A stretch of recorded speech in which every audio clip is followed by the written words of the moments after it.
should be good to go. Okay, awesome.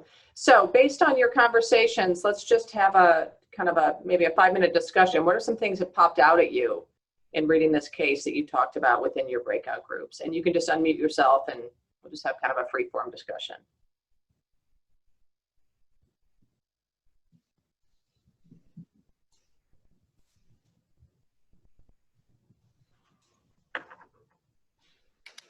Well, we only really had a chance to discuss 1.5 points. So, okay. You know, that was about the difference in expectations, how we were how the mentor was reading the blank stare, and what were the options in the face of that. So, you know, one option is to ask the person to say how they went or how they thought that the particular talk went, and get them talking to see where they're coming from on that. Different possibilities. The person is afraid of the power of the person doesn't care to be there and is just going through the motions. The person is, you know, who knows, we didn't say indigestion, but you never know what's behind, you know, a particular nonverbal that you can't read. So that's what we spent most of our time on. Obviously the distraction of the mentor is an issue there, and the framing things in terms of the small points instead of kind of setting the small points as part of a bigger picture or other things you might notice. Great. Other thoughts? Yeah, I thought we had a good discussion of the brief, but, you know, I think the thing that came up is we don't necessarily know from the case study what exactly the mentee was going through. And a lot of our, you know, we were kind of projecting ourselves into the, you know, kind of the role of the mentor and you know, critiquing it, or at least that was my initial impulse. But, you know, one of the things that kind of came up in our discussion is that, you know, you really want to have a two-way street communication that's happening so that the mentee feels that she can actually, you know, say if she needs more, maybe rescheduling a meeting when the person is less distracted.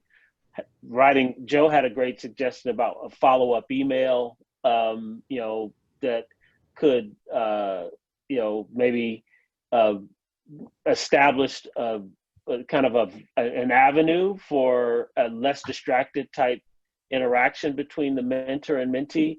And forgive me, I didn't write the name down, but, you know, someone else, you know, kind of commented that a lot of this particular kind of feedback could have been communicated electronically so that the actual in-person interaction could really be focused on the kind of thing that builds relationship and can, you know, be the foundation for, I think, a more influential and successful kind of, you know, contribution to the success of the mentee.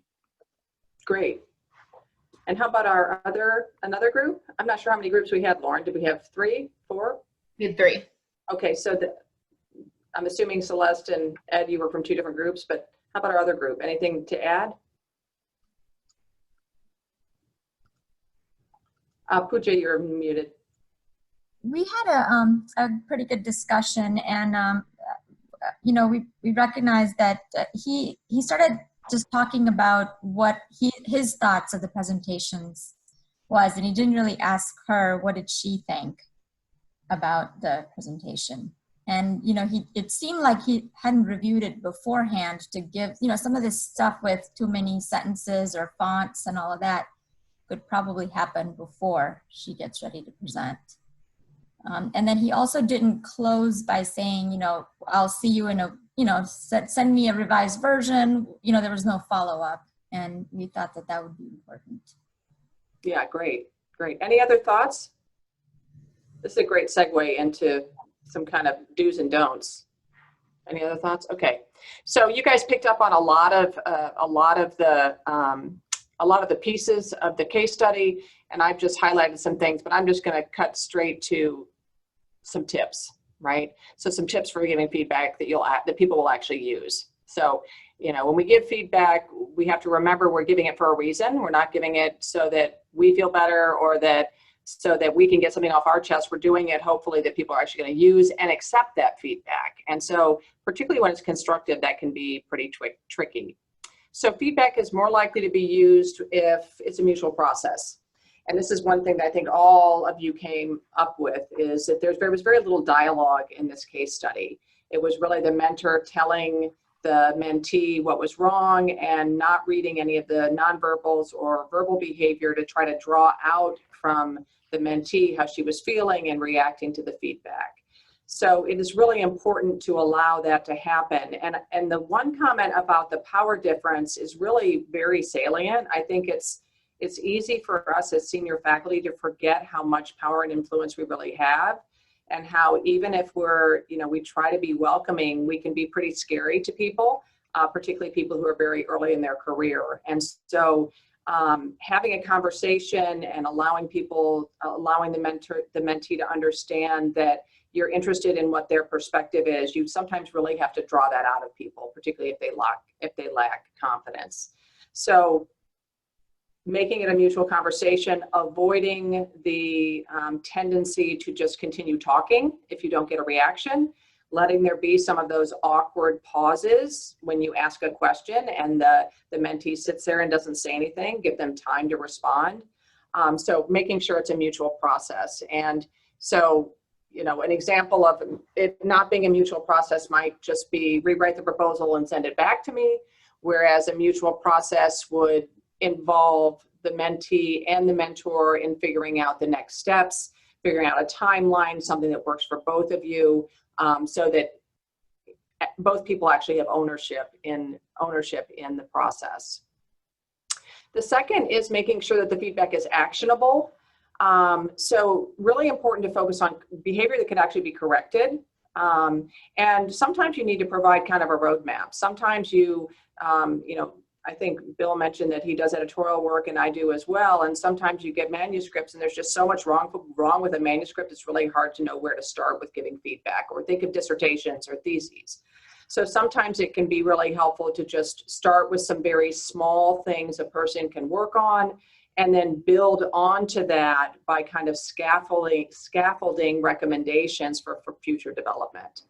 Also remember that feedback is really best consumed in small pieces. So most people have a threshold of the amount of information that they can actually take in. And so the recommendation of maybe sending an email that has information that could be digested when the learner has a chance to kind of sit back and read through it with a cup of coffee without any emotion, particularly if the feedback might be somewhat negative or constructive, can be really useful. And so in this example, there wasn't a whole lot of actionable feedback, except maybe some nitpicking about font sizes and things like that. So sometimes you also have to, again, focus on some things that could be changed in the short term, but then have some suggestions for future development to help the person see that there's a goal they can accomplish now, but then there's also perhaps a bigger end goal. And so, an example of feedback that's not actionable would be like, I know you're a bench scientist, so you probably pretty hard to figure out how to be charismatic in a presentation, right? That's not something that's going to be terribly useful, even though this might actually be feedback that could be valuable, right? If the person is not able to demonstrate charisma. You could say something like, some people just have an easier time engaging the audience. I know from personal experience, it takes practice, but it can get easier. So providing some encouragement. And here's a few suggestions that might help you, right? The third is being very descriptive and specific. This is particularly important when you're giving negative feedback. People have a natural tendency to be defensive when they receive negative feedback. We've all been in that position, and that's a natural kind of self-protective mechanism that we all engage in. So what's really important is to provide very specific behavioral examples that allow the person to understand the behavior in question, rather than think that you're attributing some sort of a negative motive to them in some way. So as you're watching a presentation, as you're having a meeting with a mentee, as you are reading a thesis or dissertation, whatever it might be, really giving very specific details about what was done well, perhaps, but also some very specific areas for improvement. So rather than saying your introduction is weak, providing more information, this particular citation was very helpful, but you might actually want to look at this other work as well. So that's just an example of feedback that's much more descriptive and specific. Feedback also is more likely to be used if it's well-timed. So one thing we know is that motivation tends to be higher immediately after someone has engaged in some sort of behavior. So trying to find a time to talk with an individual after that event that you want to give feedback on will help ensure that the feedback is well received and also that it's acted upon.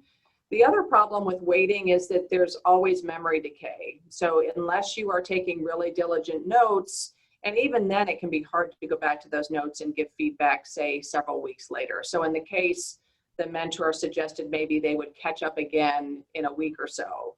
And really they probably should have this conversation much sooner. And then if the feedback's sensitive, being careful to make sure you not only have enough time, but that you're able to have a conversation in a very private setting is also, of course, very important, particularly if the feedback is constructive.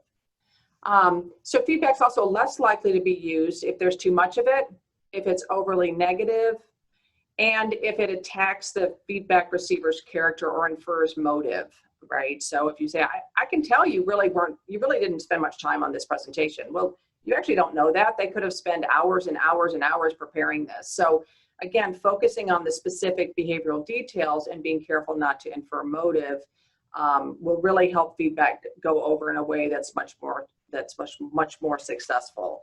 And then trying to avoid kind of those blanket one-size-fits-all approaches to feedback. We do know that people have really different levels of tolerance for getting constructive feedback, and they have their own trigger points that are going to make them feel more defensive. So if you don't know, you can certainly ask, right? So you can say, I do have some feedback on your presentation. I'd be happy to sit down and talk to you about it. Or if it'd be better, I could summarize it in an email and let you look through it, and then we could have a follow-up meeting in a couple of days, right? So if you don't know how to give feedback, what works for your mentee may not be the approach that you would typically take. So just try to customize that to some extent. So in terms of, we're not going to do the expectations, but I do want to talk about a little bit about misaligned expectations. And, you know, we really could have a whole session on how do you mentor people who are different from you. And we're trying to make decisions about kind of how to use your time wisely. But I do want to mention that there's a big body of scholarship around mentoring individuals who are different from yourself. And so whenever we come into a situation, we bring our own personal experiences, our own social class experiences, our own gender, ethnicity, life experiences, and that may be very different from the person that you are mentoring. And if you're mentoring across differences, particularly differences in gender or race, ethnicity, the power difference that already exists between the mentor and the protege can get really magnified. And so it's just really important to be aware of that. It's also really important to be aware of your own potential biases you might be bringing into that situation. And a good example of this that we talk a lot about in organizational psychology is something called benevolent sexism. And what this means is that engaging in behavior where you're trying to do something nice for someone based on some characteristic, but it actually ends up undermining them. And so I'll give you an example of something that I experienced just this week. So I'm associate editor for a journal in my field, and there's a really high potential, amazing mid-career scholar who I was thinking about asking to serve on as an associate editor for this journal. But I knew that she had just had a child, and actually I knew that she had had some postpartum depression issues because she had told me about this just in some correspondence. And so a part of me was thinking, gosh, should I ask this wonderful scholar for this amazing opportunity? I kind of felt like, should I ask her or should I not ask her? Because I know she's a new mom, it's COVID, she's at home with her baby, she's had these issues. But then I quickly checked myself and said, I can't make that decision about an opportunity for a person based on even this personal information I have about her. So I sent her an email, I called her up, and guess what? She accepted my offer. So I think catching yourself and realizing that you might have expectations of people based on a wide range of factors, and kind of thinking about, are you really responding to this person based on their needs, or are you responding to them based on some expectation you might have about them? So we you know, generally speaking, we've seen a decline in kind of overt, really bad overt racism. Of course, we've seen huge examples of this recently in our communities, but in general, in the academy and in organizational settings, you see less of that. But what you see are these kind of more covert behaviors, not including people in conversations, not engaging as much or spending as much time, assuming things about individuals. And so it's just really important. It's kind of a natural tendency. We tend to like people and be attracted to people that are similar to us. But actually, we know that if you can engage with people who are more different than you, it provides an amazing opportunity for you to expand yourself and for you to learn more. And so it just takes time overcoming those interpersonal, the interpersonal awkwardness that can often come with that initially can really reap enormous benefits down the road. So it really can be a great opportunity, but it can be harder to make those initial connections. So if you think about things like building trust or demonstrating empathy or being able to communicate well with someone, those are going to be more challenging initially if you're different from someone, but there's far greater potential in the long haul for both you and your mentee to benefit from the relationship. Lillian, this is Jennifer.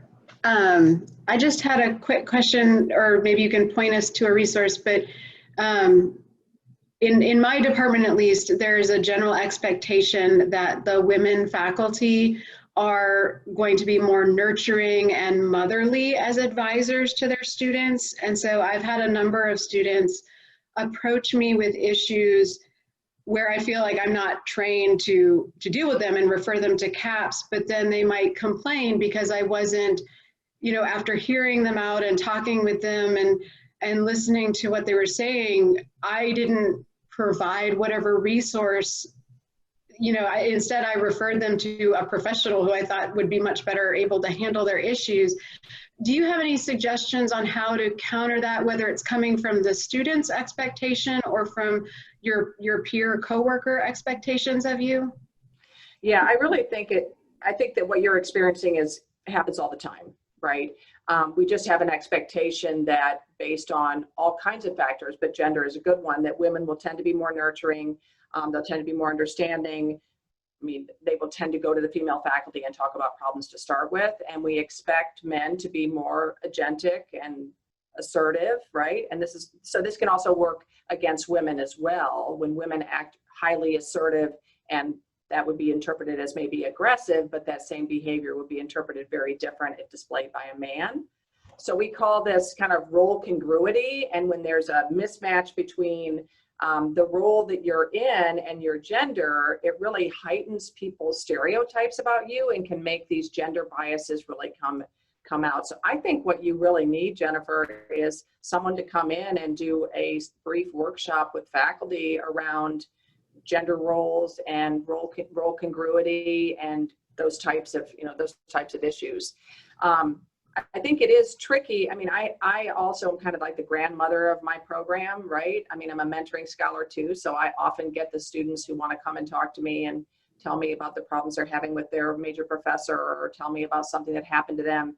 And I often refer them elsewhere because, as we know, a lot of graduate students struggle with mental health issues.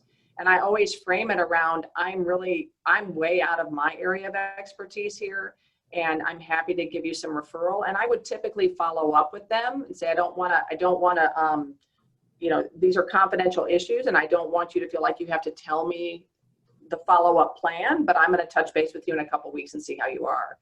But I think really the bigger issue is how this gets reinforced by the culture and the climate within either your program or your department or your college. And a lot of times it is kind of this benevolent stuff, right? Where it's just an expectation, not necessarily done out of any harm. But it's a real problem, particularly for women as they move into more leadership positions, and particularly if they're in disciplines like hard science disciplines that are very male dominated. So it's complicated, right? It depends on kind of the configuration of women and men within your department and program, and are the women in leadership roles or not. But I think just some basic training around that could be really helpful. I don't know how receptive. When you do training like that, you can't just say, oh, all the guys need to go to the training, right? You have to have training with everyone, because there's probably, there probably are, both genders are engaging in behaviors that kind of contribute to that. So I don't know if that's helpful or not. No, that is, and looking at more about role congruity would be helpful. Thank you. Yeah, you can follow up with me on that. Okay. So these are just some tips that come, again, we unfortunately don't have time to do a whole session on this, but again, I mentioned just making sure you're aware of your own assumptions and kind of do some reflection on how you've been affected by those factors. Getting curious about other people's experiences, and there's actually a really powerful, it's really an intervention that's used a lot in diversity training in academic settings, where you ask people to, write an essay, a day in the life of someone who's really different from you, and really thinking about what that would look like and feel like. And actually, this intervention can lead to long-term changes in people's perceptions of others and their ability and their willingness to advocate for people who are different from them. So it's a really cool exercise, and it's been used quite a bit in research. If anyone was interested in that and using it in a classroom or using it in any other form, I'd be happy to share it with you. But it really helps people understand what life would be like if they didn't have the privileges that they have. And we all have privileges, if nothing else, by being highly educated, which make us very different than the general population. And I guess I'll also just mention that, addressing differences between yourself and your mentee can be really tricky, particularly if there are cultural differences between the two of you. And one thing we know about mentoring relationships is probably one of the most foundational pieces is disclosure. And so self-disclosure is a very powerful way to connect with your mentee. And I think often mentors worry about telling too much about themselves to their mentee, like somehow they're supposed to be in this position of authority. But the more you're able to mutually disclose information with one another, this is the biggest predictor of effectiveness of mentoring relationships, is the extent to which there's mutual disclosure between two individuals.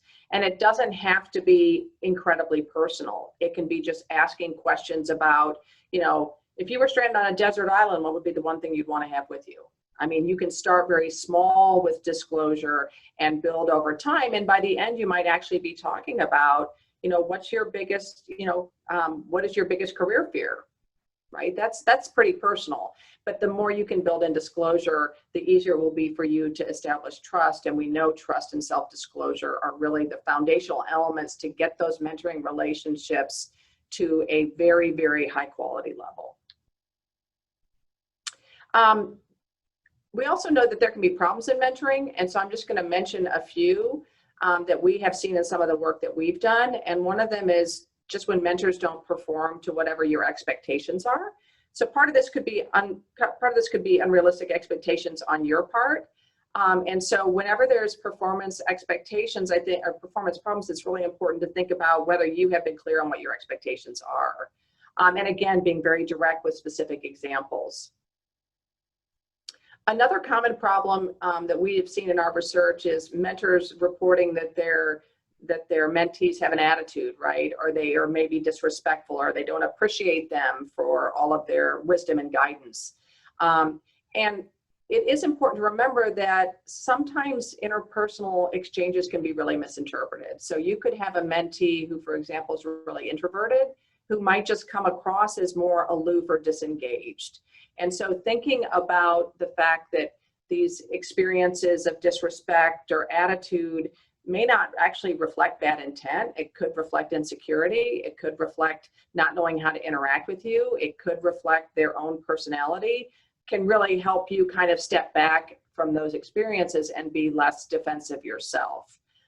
It's also just possible that you're misinterpreting some cues based on your own personality, right? So thinking about those attitude or perceived disrespectful behaviors, And again, with specific examples, having a really honest conversation and taking ownership of it. So when you did X, it made me feel like Y, and you might find out that your mentee had no intention of making you feel that way. And another kind of a final mentoring problem that we see a lot is kind of inability to be independent. So kind of being over-reliant or not able to make decisions on their own. And so to deal with this, I would just recommend, recognizing that power differential, giving fellows small challenges, particularly with graduate students and postdocs, remembering that many individuals who go to graduate school get very little feedback along the way. They're very unsure of themselves, and they often tend to be probably a little higher in neuroticism than the normal population. And helping just understanding that about them and giving them some permission to challenge you and encouraging them to challenge you can be really, really helpful. I don't anticipate you're going to have huge mentoring problems in this program, but I can just tell you, after 30 years of being a faculty member, I've had to deal with some pretty difficult situations and some situations that really hurt me as a person. And so, I just wanted to recognize that mentoring is not always this wonderful experience. And just like a marriage or a friendship or the relationship you have with your child, it has its good sides and it possibly has some bad sides along the way. With this program though, if you have any problems, obviously the first step would be to talk to that person that you're assigned to or somebody in your learning community. But if the issue can't be resolved, if it escalates, is highly sensitive, or involves any potentially discriminatory behavior, please feel free to just reach out to me directly. And that would include in the learning community if you have one of your mentees contact you and complain about another person in that learning community. I would much prefer to get involved early on and try to deal with those things. So Lauren, I think I'm going to ask you to go ahead and share. So as we wrap up and think about, I have one last thing on kind of self-reflection for you to potentially think about. And I'll put these slides up on the Teams, or I'll have Lauren distribute them or put them on the website. So if anyone wants to look at them, but just some things to think through. Do I provide enough positive feedback? Is my feedback corrective? Do I give assignments that challenge them? Do I provide thoughtful advice? Do I really listen, and do I make myself accessible? But the last thing I asked Lauren to do was to create some sort of a word cloud for us to see what the themes were from your early statements about successful ingredients. So I'm going to let her put that up, and we'll see what themes arose and how well it kind of mapped onto some of the topics we were discussing. So what we see clearly is that communication is really kind of the foundation in terms of the types of things that you said were successful ingredients. But along with that is empathy and setting goals and giving feedback and regular time together and having unstressed opportunities to interact. So hopefully that's helpful for you in thinking about it. It's a pretty big ask, and there's certainly a lot of key ingredients, but clearly communication is kind of at the heart of this. So Lauren, if you can just go to the next slide. So as we wrap up, feel free to reach out to me. We wanted to keep this really brief. I feel like we could have touched on so many other topics. We do have one additional completely optional mentor training on understanding more about different communication styles that Kathy is going to lead. And so I don't know if Lauren has sent out an email about this. It looks like she has.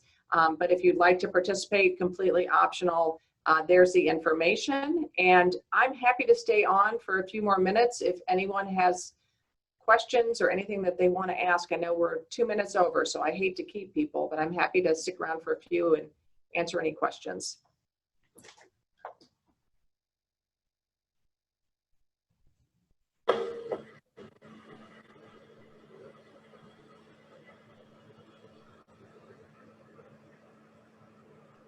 Thanks, Okay. Lillian. Oh, go ahead. I'm sorry. Yeah, I was just saying thanks, Lillian. This was great. Sure. And Lauren will send this out, and we'll figure out some way to get it to you. And I'm happy to, I have a lot of additional resources too around mentoring, so I'm happy to give you some more resources. If there's something in particular that really resonated with you, just let me know. So, okay, guys, take care. Thank very you. well. Bye.